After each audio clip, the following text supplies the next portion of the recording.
Hi, you are listening to This Is Not Your Practice Life. I'm your host, Macy Renee, and we are going on a journey together, my friends. I'm a certified life and emotional intelligence coach. And if you really want to step into your highest self, there are a few non-negotiables you're going to have to learn, and I am just the person to help you do it.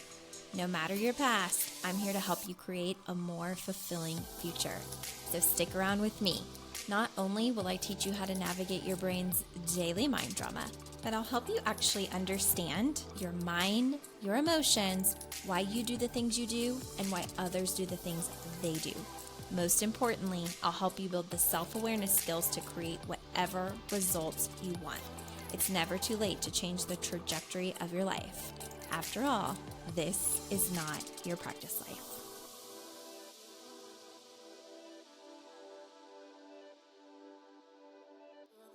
Hey friends, welcome back to another episode of This Is Not Your Practice Life podcast. My name is Macy and I am so excited to have you joining the podcast today.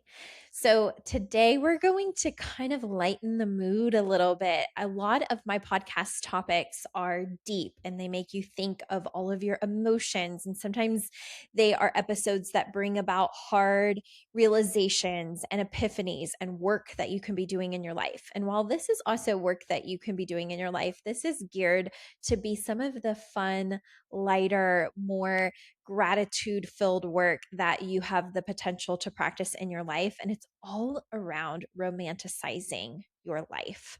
So if you don't know what romanticizing your life is, it's really a mindset shift. It's slowing down to appreciate all of the things that are around you.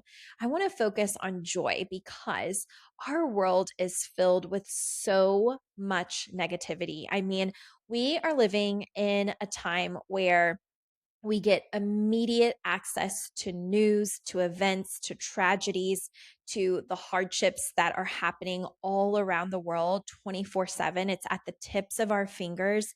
If we have a digital device, a smartphone, a computer, anything that, is technology based is geared to fill us with so much information.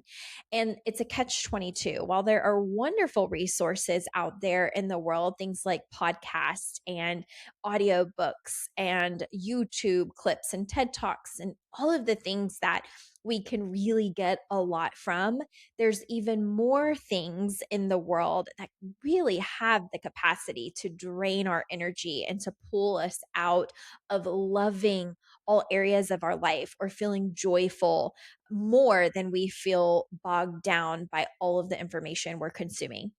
The human brain was never meant to be consuming so much negativity all the time. I think of simply like the millennials. I am a millennial myself, and I just think about the time where we grew up. We had, I think they call us like the last generation that got the best of both worlds, where we grew up in the 90s, maybe the late 80s, and we didn't have all the technology. So we really got to see the world as what it was before technology infiltrated our entire lives and before we had a device 24/7. I still remember my grandma who raised me getting her very first phone, and it was one of those simple like Nokia phones that were the only game on it that I could play was Snake, and you did prepaid minutes. And I remember when she got her first plan where you could do free calls after 9 p.m. So, I grew up when there were still CDs and dish changers, and where I had VHS tapes and you had to use a rewinder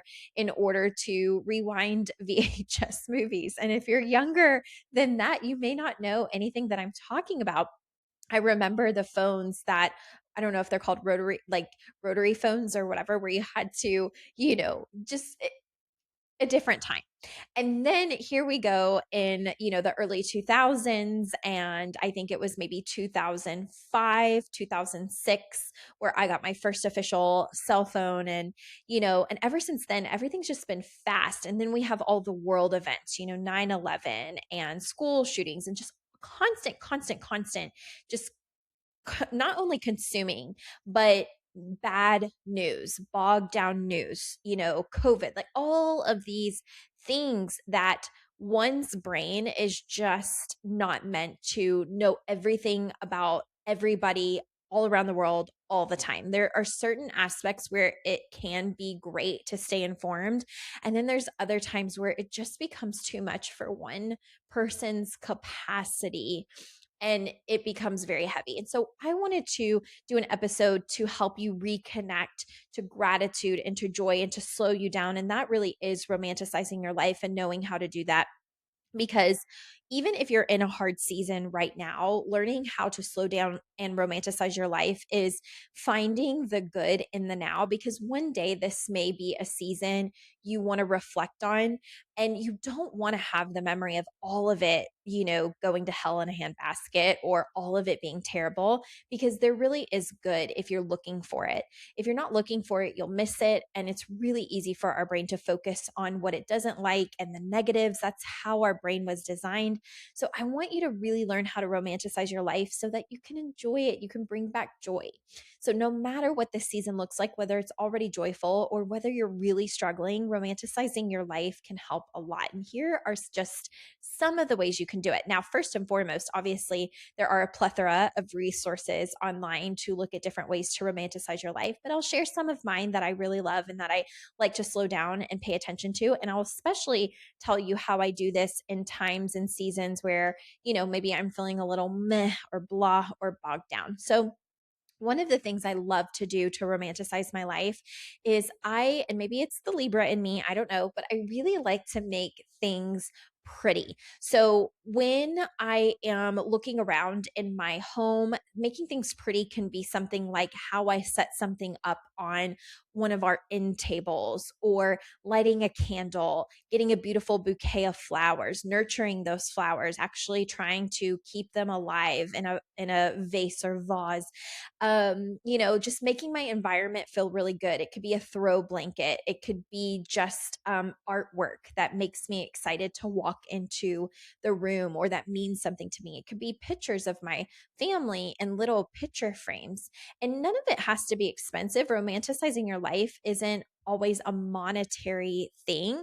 There can be things you've spent money on that really bring joy and help you slow down and ground and feel really good, but it doesn't always have to be that way. So I get my environment pretty and I get it set up the way that I want. And then another way that I love to romanticize my life is I make cleaning almost like this fun ritual. So when I'm cleaning, I like to take it really slow and do a full reset of my space. Now, if you're in the busyness of life, you have kids, you're trying to do this, your kids are behind you. Trust me, I was a pediatric OT for almost 7 years working with birth to age 3. So I would see moms trying to reset their space and then little ones going right behind and dumping out all of the toys. Okay. So you might be in a little bit of an impossible situation, but even if it's right before bedtime or something, to reset your space and ground your energy and light a candle and make some hot tea or a matcha or sit down with, a glass of wine or something that just helps you really appreciate slowing down in the moment and getting really, really present, you can have those little rituals. It can be bubble baths. It can be bath soaks. It can be, having fresh eucalyptus in the shower. It can be taking a walk and just really taking in the walk with all of your senses. So think about, what do I see? What do I hear? What do I smell? Like just incorporating all of your senses. Sometimes when I'm on a walk, I will tell you, I thrive in sunshine. I am a sunshine girl. Do not be surprised if one day my husband and I are off living in Florida and we're snowbirds before we hit 40. Okay.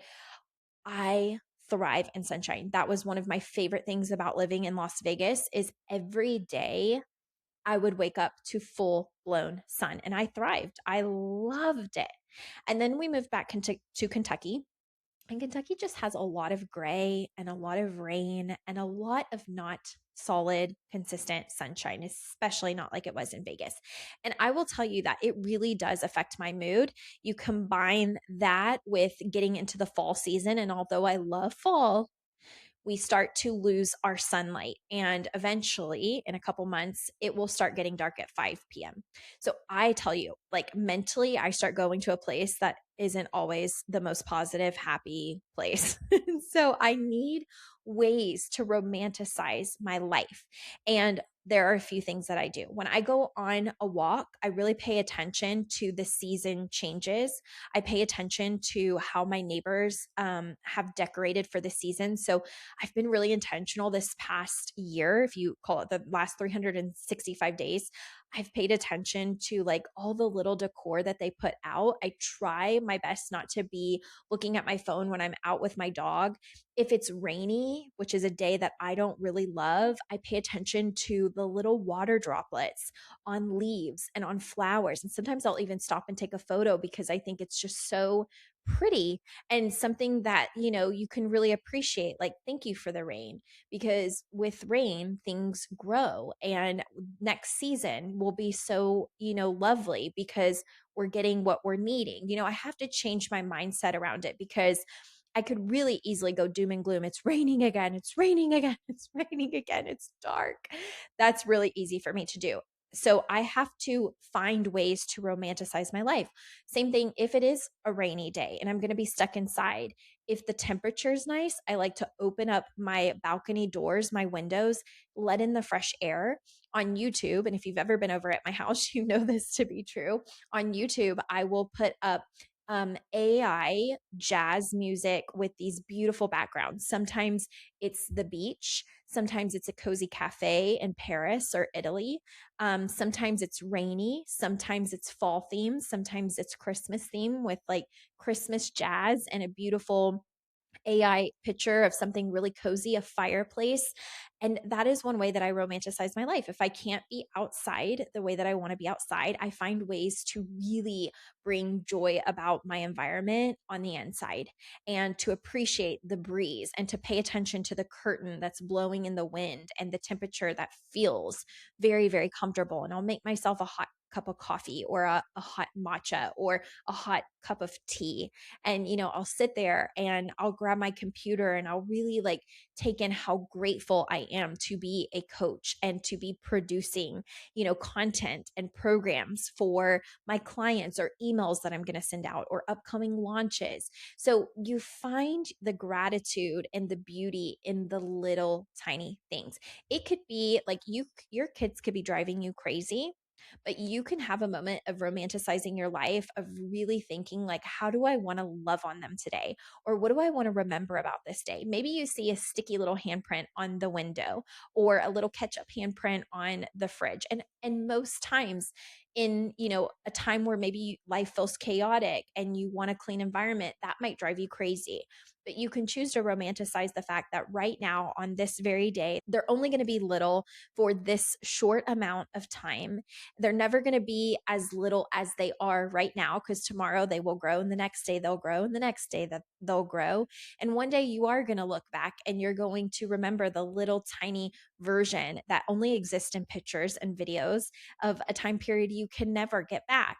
And you can choose to romanticize just the little things in your environment. You can choose to look around and see the mess and have a mindset shift and go, even though this drives me crazy, there will be one day where it isn't this anymore. And where they're teenagers and they're going in their room and they're shutting the door. It's the natural phase of life, or where they don't feel like they need me as often or as much anymore. And you can really choose to have a mindset shift in any moment you want to romanticize your life, whether this season is one you're already really happy and satisfied in, or it's a season that feels really, really difficult. What kinds of things make you just grateful to slow down in the moment? I'm trying to think of anything else that I love to do to romanticize my life. I love bubble baths, and I know my sisters, they love like bath bombs.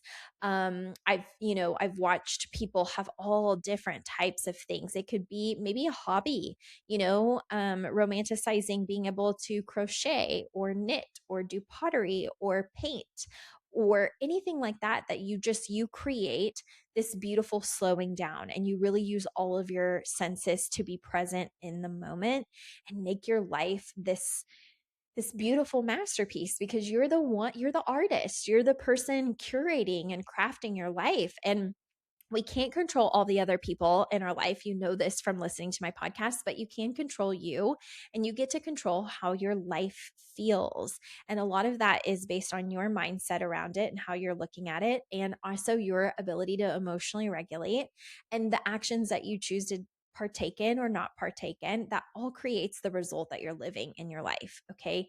So, no matter what your circumstances are, you can really slow down, look around, and be like, wow, this is really truly amazing. Like, I can tell you right now, I'm doing this podcast, but outside I just vacuumed, and in my vacuum I also put like a special scented oil, so it smells up the house, and I've got a few candles burning, and I've got my little YouTube background music on out in the living room. And if it were a little cooler, I would open up the windows, and you can journal, you can just close your eyes and just go through a mental list of everything you're grateful for.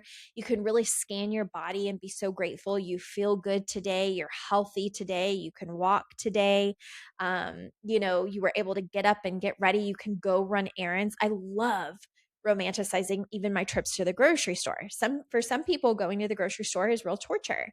You can romanticize ordering Instacart and be so grateful someone else is willing to go out and do that for you. And when the groceries get delivered, you stop and take it all in of how grateful that you got to stay at your house and do what you wanted to do, or what you needed to do, or take care of your responsibilities, and it wasn't an extra task other than putting each thing in the cart online for someone to go get. You can romanticize that. When I actually go to the grocery store, I was telling a friend this. I have a grocery store that I absolutely love here in Kentucky. In Las Vegas, it was Sprouts. Many of you all would probably be familiar with Sprouts, but in Kentucky, it's the Fresh Market. And there's a smell to it. It smells like holistic and like a health food store. And I love going in with my basket. I take a deep breath. I notice like how everything looks beautifully arranged. I love a lot of the branding that's carried in almost like a specialty kind of store like that you don't always see in the larger chain grocery stores. I do my best to romanticize all parts of my life as much as I can. When I'm on a dinner date with a friend or my husband, like I'm trying to capture those moments and those memories and how special they are, because time is fleeting and because this is not our practice life. So you really do get to choose how you bring this level of joy into the mundane, the fast paced, the sometimes surrounded by negativity world that we're living in. You get to choose to romanticize the life that you're living right now. And actually, when you start doing that and you have gratitude for now, you open up your availability to receive more. And maybe I'll do an episode on that. Like, a lot of times we ask for more, we ask for different, but we're not appreciating the now. And we are energetic human beings. Those like when we are ungrateful, even for where we're at, we don't tell the universe energetically that we are actually available for more if we're complaining about where we are. That goes with money, that goes with things, that goes with the life that you want to be more expansive. If you can't have gratitude for where you are and find ways to romanticize where you are currently, you're probably never going to teach energetically that you are a recipient for more, because you have to be able to really work with what you've got. And so maybe that will be another episode, because that's a whole different can of worms I can open. But I hope that this episode really helps you romanticize more of your life. You deserve it. Life is too short. This is not your practice life. The world is surrounded by so much ugh all the time. So find the joy. Notice the little things. Like, do you remember when we were little and it would rain and you'd be in the back seat of the car with your parents, and some of the games you might play, watching the raindrops go down the windows and collect to see like which raindrop was going to win? I know that there's going to be some people, and like even moments like that, just taking a mental snapshot of memories, of the smells, of the music playing on the radio, that dance in the kitchen with your loved one. Like, go dance with your kids, go run in the rain, go play, go karaoke, go have fun. Romanticize the hell out of your life, because you only get one. So go do that. Okay. I'm not going to beat it like a dead horse, but do try to incorporate more joy in your life, especially because if you're here for the long haul on this podcast, you're doing a lot of freaking work and a lot of it can feel really hard. So also remember to do the good, fulfilling, wholesome, fun, joyful work. Okay. All right. Bye, friends. I'll see you next time. Hey there.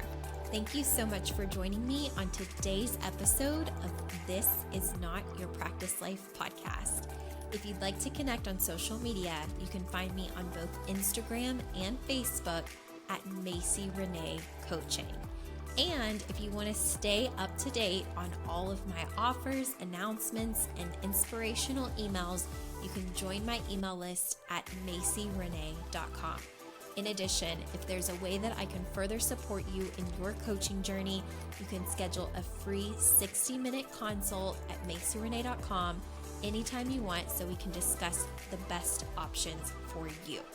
I look forward to seeing you next week, and I hope you have an amazing day. Bye.